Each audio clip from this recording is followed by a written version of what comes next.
হার পরিণত হয়েছে অভ্যাসে, তবে দিন যত যাচ্ছে ততই হারের ব্যবধানও বাড়ছে। অর্থাৎ এখন আর সম্মানজনক হারের দিনও নেই বাংলাদেশের। শ্রীলঙ্কার কাছে যেমন রীতিমতো উড়ে গেলেন লিটন মিরাজরা। টেস্ট, ওয়ানডের পর টি-20 ব্যর্থতার বৃত্তে আটকে আছে বাংলাদেশ।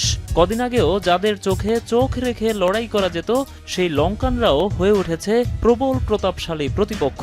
বাংলাদেশ যেন নবীন কোনো দল, যেন কেবলই বল ব্যাট হাতে নিয়েছে। যদি না হয় তাহলে লিটন হৃদয়রা কেন ব্যাট চালাতে ভুলে গেলেন? ইমন তামিমের মারকুটে শুরুর পরও কেন রানের চাকা থেমে গেল?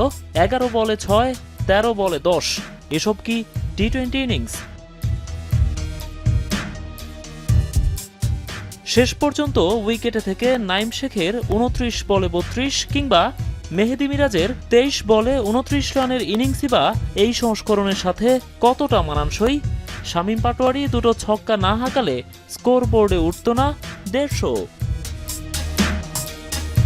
এখনকার ক্রিকেটে এই রান কতটা মামুলি, হাতে কলমে সেটি বুঝিয়ে দিয়েছে শ্রীলঙ্কা। ইনিংসের প্রথম 3 বলে 3 বাউন্ডারিতে শুরু, 14, 16, 16, 18, 14। প্রথম 5 ওভারে শ্রীলঙ্কার রান তোলার গতি। পাওয়ার প্লেতেই তাদের সংগ্রহ 83 রান। তাসকিন তানজিমরা যেন অসহায় দর্শক।